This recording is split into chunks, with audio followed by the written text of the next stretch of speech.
I'm Ricky. And I'm Joe, and this is Season 4, Episode 22 of the Beer and Broadband podcast. It's slated to come out on December 13th, 2021. And hopefully we're coming through loud and clear to everybody. I think we should be. Otherwise, we're going to get right into the Coffeemel that we made at the beginning of this season. This half of the season anyways. We made over the break. So just for, complete clarity, this is a Coffeemel we made. It is about 13.5% ABV. Bottled it on November 28th, 2021. It is using Voss Kveikis, which is supposed to give like some fruity esters and flavors. But 5 pounds of buckwheat honey in a 2-gallon bucket, 2 tablespoons of Fermax, 2 tablespoons of wine tannin, blah, blah, blah, recipe that we talked about last time. But we also used some coarsely ground Stumpton's Holler Mountain coffee as a cold brew type situation in the last, Ricky over there bumping the mic. I'll get one in there for you too. But in the last week of secondary. So now we're here to taste it. It's young still. It's very young. I know that because I had a little bit of it when I pulled it out and bottled it. Yeah, it's really not bad though. I mean, it could use a little bit of aging, but it has such a wonderful and interesting flavor profile that it is very light. It's a little bit acidic and fruity, but at the same time, because that buckwheat honey, it has some really earthy, nutty notes to it.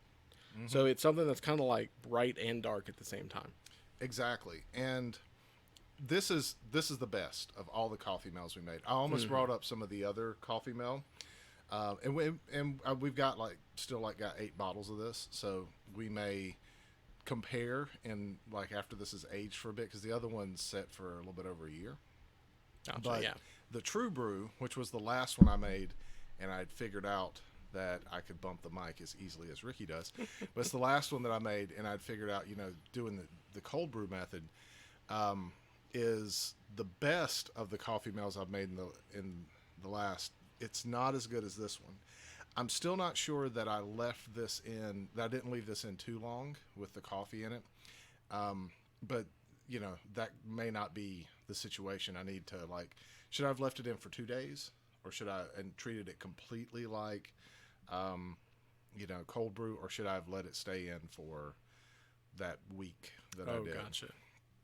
Yeah, so I'm not sure. No. It's worth an experiment, right? Yeah, so that may be the next thing I do, but I do like this. This is almost exactly what I was going for the first time I tried to do a Coffeemel, and it was not really that great. Yeah, I think you let this age a little bit, and this is going to be really, really good. The only even slightly negative part to it is just the youngness of the meat, and that's just going to go away with time. Yeah, exactly. I'm very pleased with this, absolutely. So let's talk about something that you didn't get to really play with for the amount of time that we intended, but I got 2 Zunes. And so normally when I get a player or a piece of old tech, I'll let Ricky come over and for about an hour before we do whatever, we kind of sit around and he listens to some music or we talk about it or whatever. But you've actually had a Zune 8 gig before. But I bought 2 this time. I was going to give you one. I was going to keep one, and we were just going to kind of use it over a week or whatever. There's some challenges with that. I didn't have I didn't have a second charging cable. I thought, I'd have 2 and I didn't. Now that I have all that stuff and I've had it for 2 weeks. You weren't able to come over and get it and play with it for a week. So, we've kind of been in this spot where you just got to kind of touch it, or you have to deal with the memories that you have from the last time. But you did have a chance to touch it a little bit. And I owned a Zune for a very long time. We got one for my wife. That was her primary media player. Got one of the nice little fancy ones with the engravings on it and everything. They were really good little music players. Mm-hmm. They kind of existed in that time when Apple was starting to kind of get that reputation of a not doing such great stuff with Mm-hmm. their like music world. Yeah. So the thing that I like about it is it is a it's a premium product. You know, like there's some other MP3 players, music players that you can get now, and I'm going to get a more modern one, you know, soon. They're either super cheap, like you can buy them for like $30, or and they're not really that great overall, or you can buy one that's like Fio or Sony, and you generally have Asian companies that are making these because that's really the market for these things. And the Americans have kind of moved on to streaming, and so have Europeans.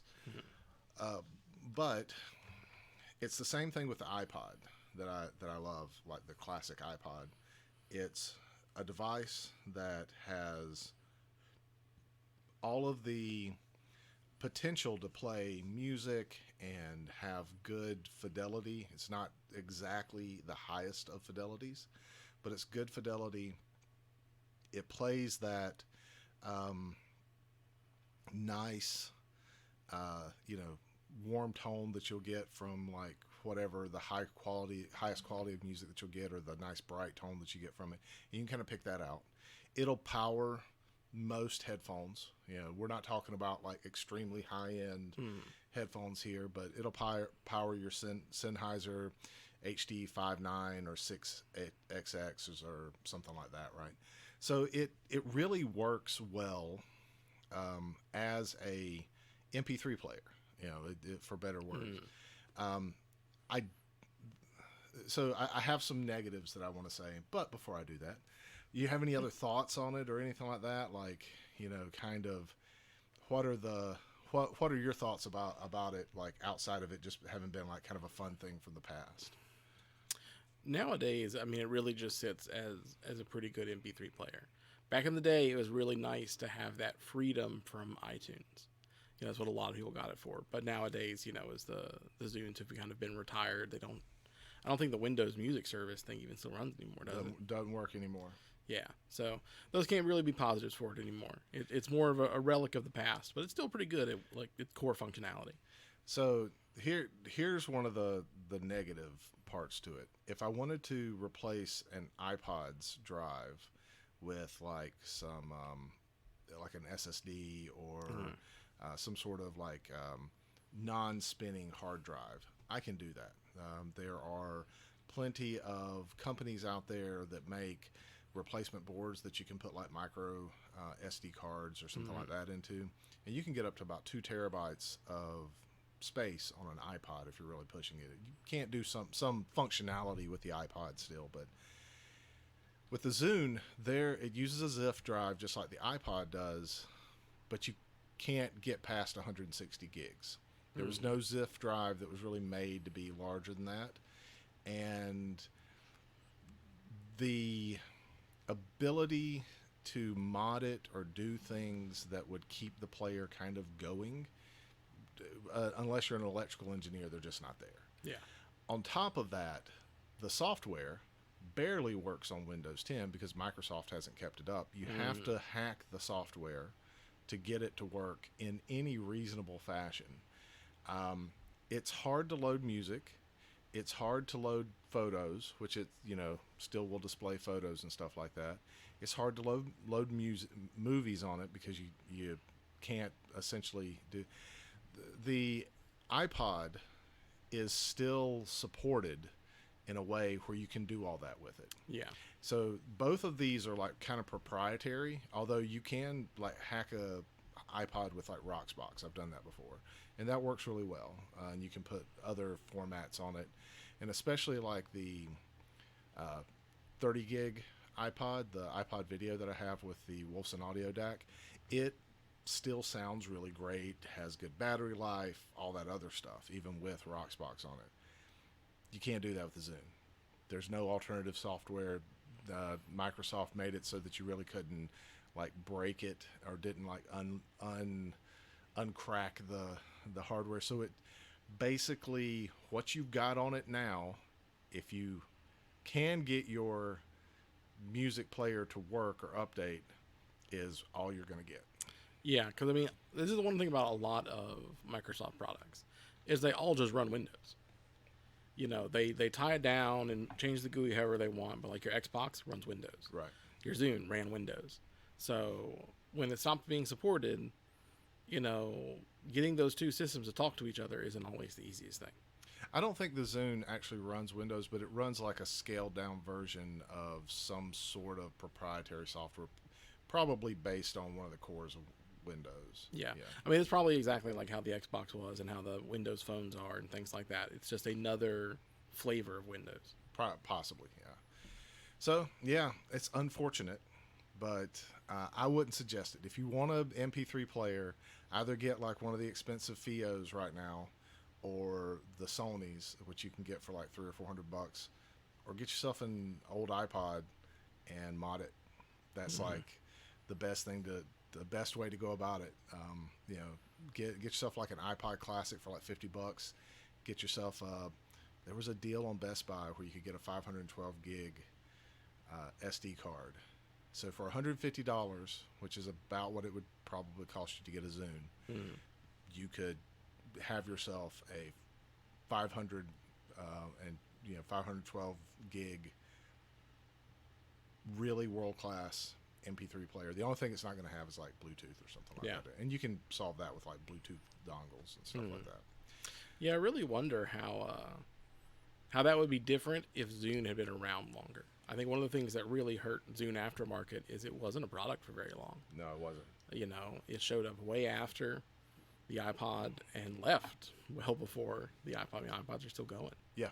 So, you know, at some level, I wonder how much of it is it's engineered in a way that makes it so much harder than Apple, or is it just so many more people are working on Apple cracks? I think it's the second, not the first. Yeah. And the Apple still supports the iPod. Like I don't have any of my iPods. Like I just move music over to them. I plug it into my laptop, move music over to it. It's no big deal. You can't do that with the Zune on Windows. It doesn't work that way. You have to have the software installed. Yeah. So the dream was that Apple was less open at the beginning with the iPod and like the music and everything, and Microsoft was going to be more open, and it kind of went the other way. Yeah. Well, it was certainly more open when their stuff still existed, but you're right. Since Zune went away as a product, whereas iPods are really just different versions. You might have an older, less supported version, but it's still a product they offer. There is still a lot more compatibility there. So, not that I want to cut this off, but I want to talk about Skyrim's 10th anniversary real quick. Because this is another ancient thing from 2008, which I love, right? I mean, we're talking about stuff from the past that I love, tech. And Skyrim has a 10-year anniversary edition. Do you know how much it costs? It's a full price game again, isn't it? It's like a $60 game again. Or you can get a DLC upgrade to your existing Skyrim Special Edition for $20. Yeah, see, I'm not about that. This was one of the things that when it was announced, I defended because they hadn't released the pricing scheme yet. Yeah. They were really upfront about being like, oh, hey, if you've already got Skyrim Special Edition, here's this free update. It's got these 4 things in it and all this other stuff. It's like, oh, okay, that's cool.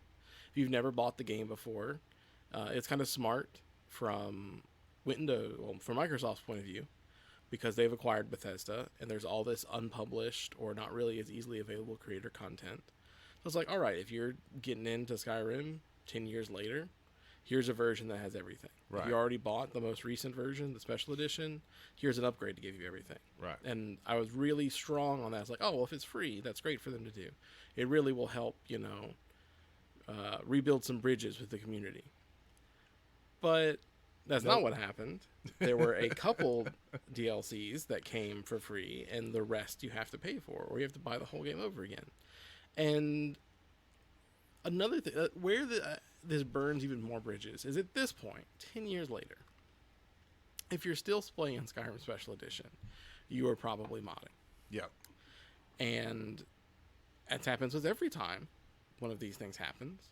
When you release a new major version, mods don't work anymore. Nope. It breaks the script extenders. It breaks all Yep. this other stuff. So not only did you release a free upgrade that I don't want, you broke all the mods. Exactly. So the people that were still playing it 10 years later are now struggling. I mean, I'd just gotten into this whole Wabbajack stuff. And then just boom, almost every single... If it would let you download it, they have these special instructions. Hey, if you want to play this mod pack, here's how you downgrade. Yep. Just to be able to play the game again. And it's a little silly. I would have been fine with an upgrade to the special edition, and then the anniversary was its own game that replaced the special edition. I'd even be okay with it being a full price game. But to ask people that you've probably already got to buy the game multiple times to buy a $20 add-on is just silly to me. I agree. I think this is the first time that I've been like, look, I'm not going to do that. Yeah. I've bought every other version of Skyrim that's come out. Even I don't own a VR headset right now. I even bought the VR version. Yep. Because I was like, look, this is adding some sort of value to it. And the special edition, like I got the special edition with the little Dovahkiin hat and all that other stuff.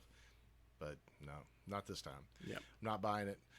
I even tried like on my PS4, I tried like the creator content stuff, the creator club content. I mean, that's great that they do that. I'm not opposed to people getting a little kickback for their work, but paid mods just seem wrong. There's like a philosophical, like hobby kind of thing that goes along with it. If you want me to donate to you, that's fine. Or if it's an optional thing. But if it's paid, I'm not so sure about that. And then on top of that, it being some sort of, if it was $30, I would not be as, like, oh my God, this is ridiculous. But since it's $60 for a 13-year-old game. That's 10 years old. It came out in 2008. 2011. Okay. 11, For some 11, reason, 11. I thought it said came out 2008. I know I was there. I bought It all the blends game. in now. Yeah, it's just I'm old. But yeah, so Yeah, I think it might have been announced in 2008. it was announced in 2008. That's exactly why I remember it, because that was the first time I saw like the dragon landing in the thing and the Dovahkiin fight, all that other stuff. Anyways, yeah, that's but come on, Bethesda, you can do better. Yeah, it's one of those things that, like, I think Microsoft acquiring Bethesda is ultimately very good for Bethesda. I think it's good for Bethesda fans, because I think the real problem with Bethesda is not necessarily their talent pool. It's the method at which they go about making games, because they haven't really changed the way they're developing from, I mean, even like Morrowind and Oblivion. When you sit down and you look in the way the engine bugs keep going and the way they actually do things within the engine, they stay the same. The fact that the stuff I learned about modding Morrowind is still true today about modding Skyrim or Fallout 4 or any of those other things kind of speaks that that's a little bit of a stagnant workflow. So I think Microsoft can get in there, get them some new talent, help shake that up, and might get them back on track of making games that, the end joke isn't, oh yeah, they're always so buggy. Yeah. We might get some fixes to that stuff.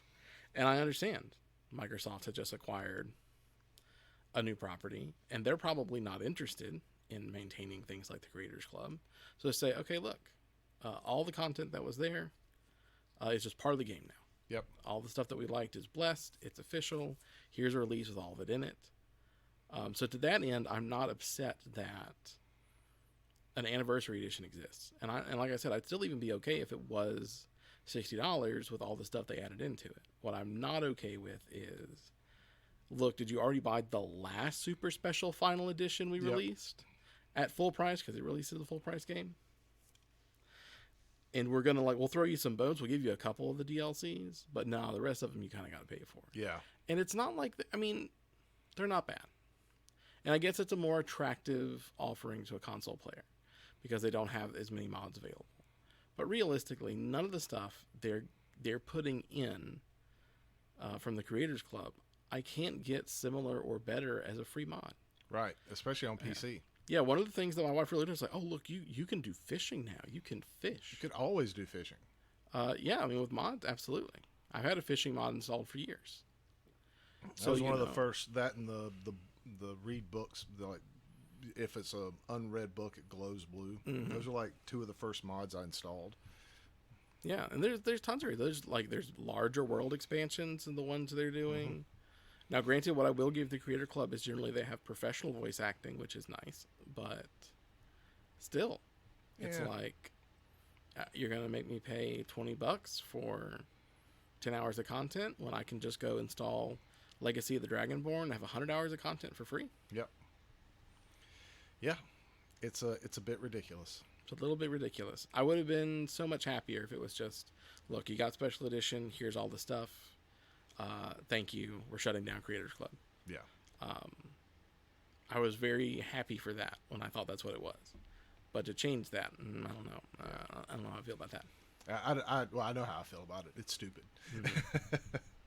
Well, I think that's the end of our episode for the day. You got anything else that you want to talk about? No, I'm good. All right. Well, thank you for listening. This has been Season 4, Episode 22 of the Beer and Broadband Podcast. We have a Twitter and a Patreon. If you want to engage with us there, it's down below. Otherwise, this should come out on December 13th, 2021. And we'll catch you next time. Thanks so much for listening.